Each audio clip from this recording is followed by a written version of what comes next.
But I've been doing a little series. It's tough to do a series when I'm not here every week, but some of you might notice I've been doing a little series about letting go from this book called The Gifts of Imperfection by Brené Brown. This critical process and practice of letting go. And a few weeks ago, I did a lesson called Worthy Now, Worthy Now. And I talked about letting go of what other people think about me. Talked about letting go of what others think about me, and maybe some of the shame I have in the story of my life. Letting that go. Yeah, it's my story, and I can say it's my story, but I don't have to feel the shame about it, That in order to evolve spiritually and to have a fulfilling and amazing life, that I need to let go of what other people think of me and any shame I have associated with my story. And then I did a lesson called The Gift of Uncertainty, or Be the Spider. Be the spider. Remember that? Be the spider. And I said, we need to let go of being uncomfortable in uncertain times because everything's uncertain, right? We need to let go of our need for control and rigidity.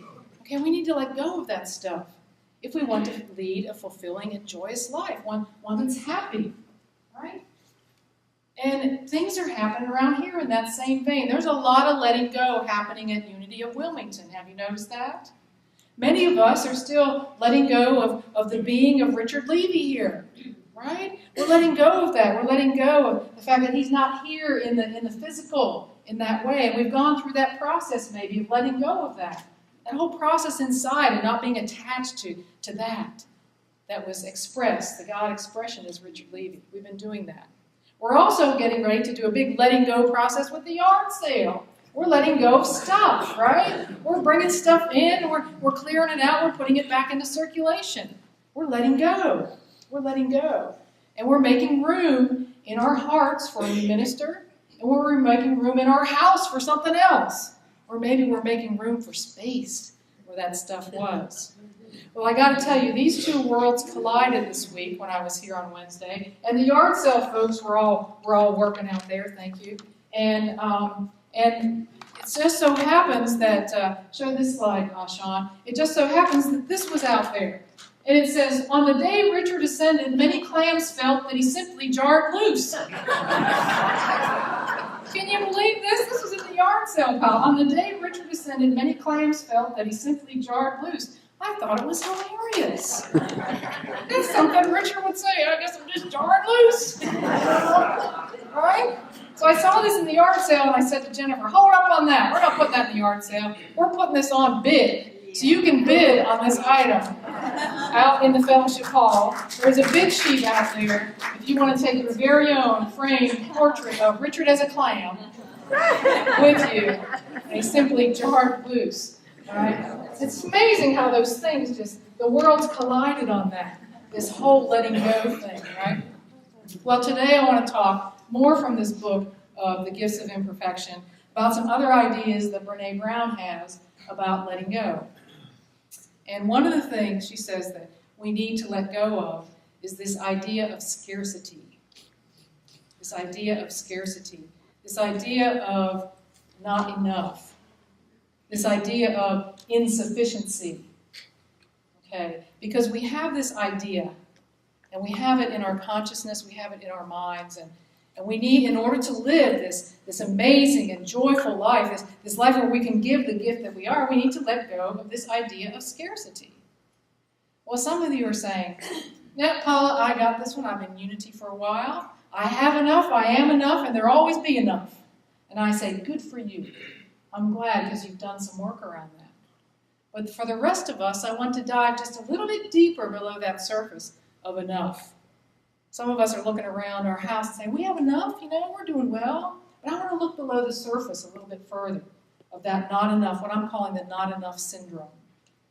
And I want to look at the language that we have that might tell a little bit about what's in our mind and our heart and our subconscious about scarcity. About scarcity. How about this line that we might use? I have way too much to do. Way too much to do.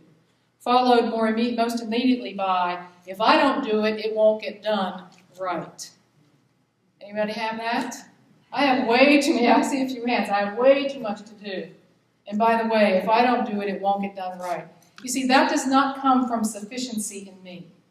That doesn't come from the idea of sufficiency in me. That comes from the idea of scarcity in me, of not enoughness in me. In fact, you can check your language for these three words: never, always, and only. If you have a lot of those words in your language, I'm betting that they're coming from the idea of scarcity and insufficiency rather than sufficiency. Like, well, that'll never happen for me. Or I'm always the one that gets stuck with that. Or I only have $5. All right? Are you hearing that? All of those ways of talking tell us about scarcity. They're coming from scarcity. They're coming from insufficiency. They're coming from the not enough syndrome. And a lot of times you'll recognize that those words and the feelings attached to them are very rigid. They're rigid. Okay? There's not much room for opportunity and possibility. They're rigid. And a lot of times they're judgmental, even about ourselves. I'm never going to be able to do that. Okay? Coming from scarcity. So I want us to examine our language around that. Am I coming from scarcity, or am I coming from sufficiency and abundance? Another place that we can look, if we want to evaluate ourselves, is to think about where our thinking is, and what we have in our conscious and subconscious minds. Because we have some ideas there from which we operate that come from the idea of scarcity. Like if you're doing a project at work, and you're like, well, I'm doing all the work, and they are going to get all the credit. Right? If you're coming from that place, guess what? You're coming from scarcity. You're coming from scarcity. If you're coming from the idea that, well, it has to be my way. Like if you're working, you're like, well, it's got to be my way. I've got to make it work. I've got to make them understand. I've got to make them understand that this is the only... Scarcity, folks, insufficiency, not enoughness, the not enoughness syndrome. How about this one? We all can relate to this one. And I talk about this stuff because it's on my mind, because guess what? I need to hear this stuff. How about the idea that we hold and the story that we hold that we are the ones who are right and they are the ones who are wrong? We hold that, and that is coming. You can feel it. You can feel the tension in that way of being. That's coming from insufficiency. That's coming from the idea of scarcity that we hold. Here's the last one I'll say, because it's been near and dear to my heart over the last few weeks, and that is, why isn't it done? When is it going to get done? And what are we going to do to make it happen and get done? Like, I just wanted to get it done. Like, why isn't it done yet? You all know Renee and I just moved into a new house not long ago. And I've had this idea in my mind that it needs to get done. We need to get done moving in.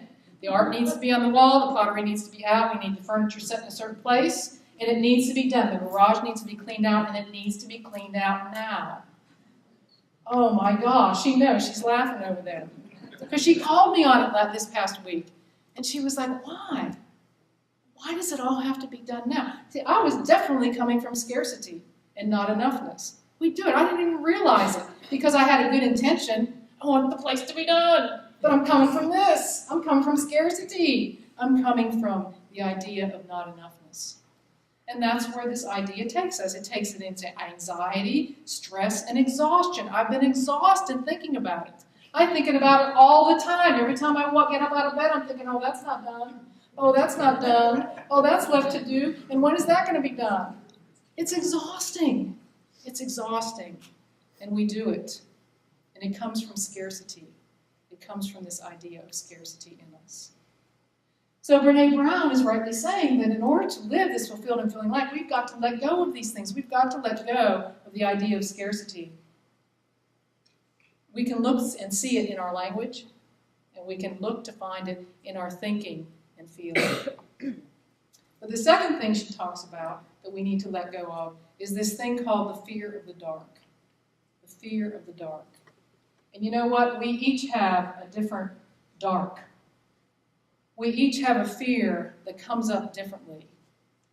And it's maybe different based on where we are in life. You know, maybe when we're young, our fear is that we'll never make it. We'll never make it. We'll never be able to find a job. Maybe our fear when we get older is I'm going to lose my eyesight, or I'm not going to be able to walk. I'm not going to make it, right, in that way. A lot of our fear has to do with losing something, losing somebody we love, losing the money we made, not being able to retire. We have these little fears, and some of them are even smaller than that. I got to call myself out again. We lived in the big house before we moved into the little house. We had this great big house and had all these trees around and this big yard and everything. And every time the wind got really strong, you know what I worried about? The tree falling on the house. I could not enjoy a windstorm without thinking the tree's going to fall on the house. And not only was it going to fall on the house, but it was going to fall on the bedroom where we were sleeping. Oh. We make up these stories. We have these little fears and we have these bigger fears. But in order to live this amazing life, we've got to let go of our fear of the dark. We've got to let go of that. We've got to let go of the fear and the scarcity.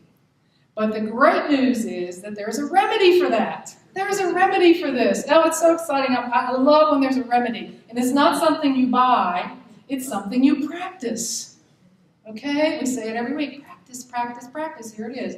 It's not a remedy you buy. It's a remedy that you practice. And what it is the active practice of gratitude. The active practice of gratitude. So I want to read from you from an article that I found. And by the way, there's a few references in your bulletin today, so some of these things you'll see and hear today, you can look up for yourself. But this article is called The Neuroscience of Why Gratitude Makes Us Healthier. There's a neuroscience. Science is catching up with what some of us have known for a long time. We've heard that before. Recent studies have concluded that the expression of gratitude can have profound and positive effects on our health, our moods, and even the survival of our marriages. And I say any relationship, the survival of any relationship. As Doctors Blair and Rita Justin reported in the University of Texas Health Science Center, a growing body of research shows that gratitude is truly amazing in its physical and psychosocial benefits. So here's what happened in one study on gratitude, and you can see the references if you look it up. Each week, participants kept a short journal. One group briefly described 5 things from the previous week that they were grateful for. Another 5, and the next group recorded 5 daily hassles. 5 hassles that they experienced that previous week, things that displeased them. And the neutral group was asked to list 5 events or circumstances that affected them, but not whether it was positive or negative. All right?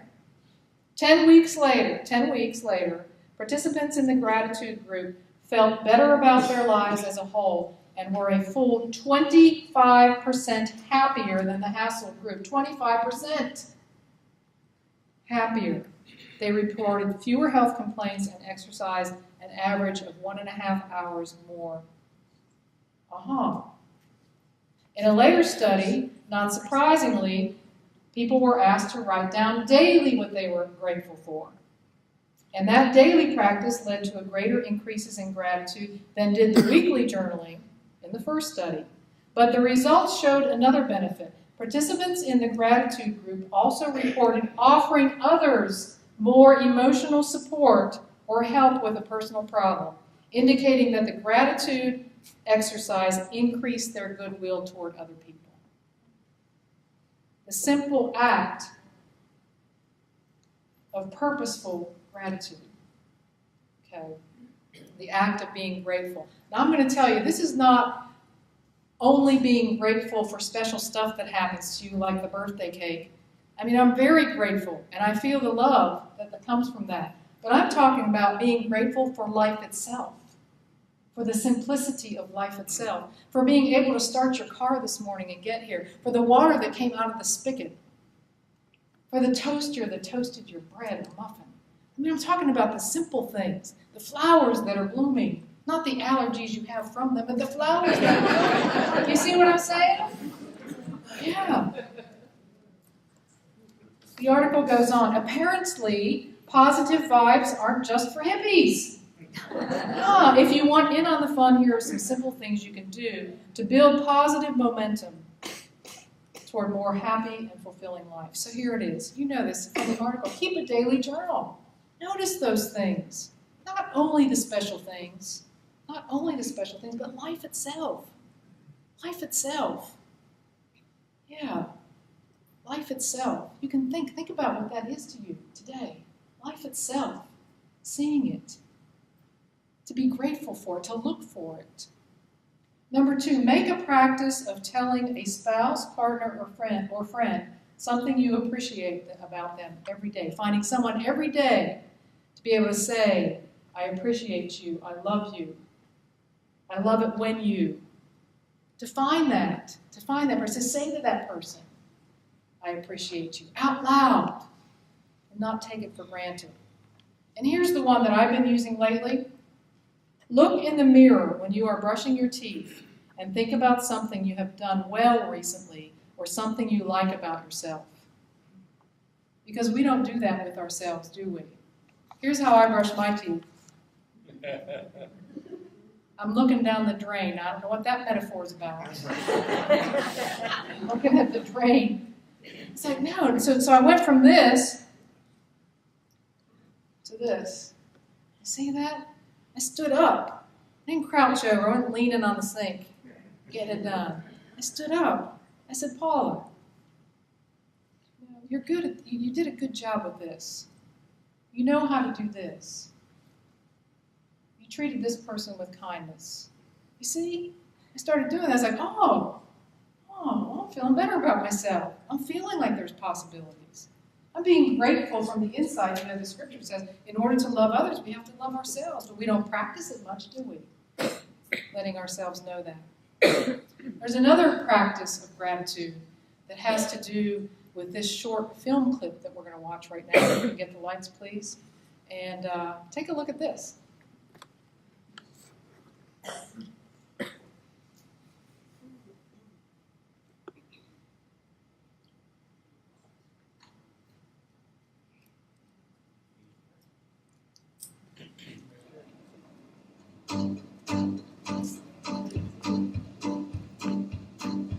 I know in my heart I've been a lucky one.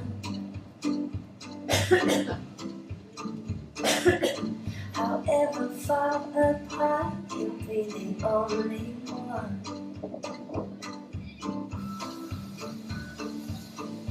When the days go cold, We just moved to the beach. On our walks lately, I've been hunting for hearts. whatever state I'm in, you know I've always been. A lucky one. My big lessons in life are around a similar theme. That whatever I look for, that's what I find.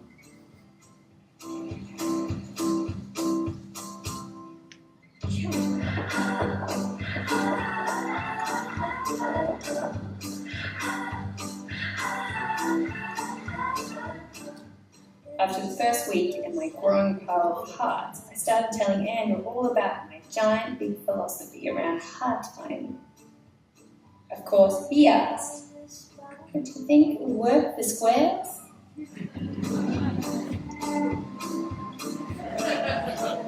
When the days grow cold, I want to hear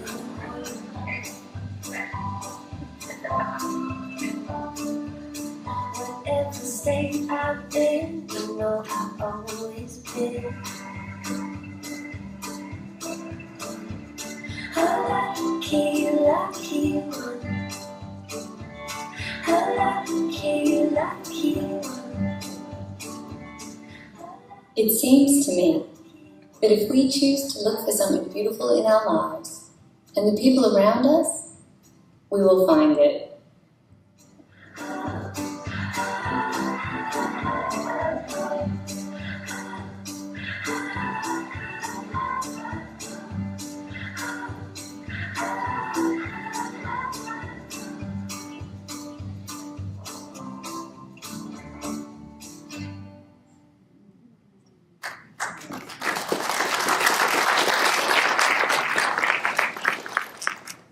Yeah. Did it make you smile? So here's another way. We simply have to look for it. We simply have to make a conscious decision to look for what makes us smile, for what makes us happy, for what makes us feel grateful. And it doesn't matter what it is. It can be hearts. It can be animal shapes in the clouds. It can be the new bud on a flower. It can be looking for people who are smiling. Let me just do that. Let me look for those who are holding hands. Let me look for something that makes me happy, that I can feel grateful for in that moment. Let me look for that. You know, one of the other ideas that Haley Bartholomew, who did that a video in his website, 365 Gratitude, you have the reference in your bulletin. You know, one of the things she did was take a picture every day of something that she felt grateful for. You know, in this age of cell phones and smartphones, we can do that in an instant. To take a picture every day of something that you feel grateful for. Yeah, to see it. That's what we mean when we say in Unity, coming from gratefulness, of looking for it everywhere, of making that journal, of marking down those 3 or 5 things every day that I'm grateful for in life itself. Yeah, to look in the mirror when you're brushing your teeth, and to remember to point out something to yourself of some good and some gift that you already are right now, instead of looking down the drain. Yeah?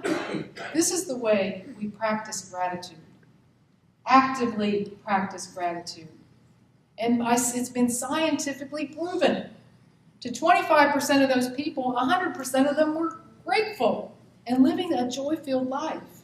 And that can be you, and that can be me, if we choose to look for it. And a funny thing happens, not a funny thing, but an amazing thing happens. When we begin that conscious practice of gratitude,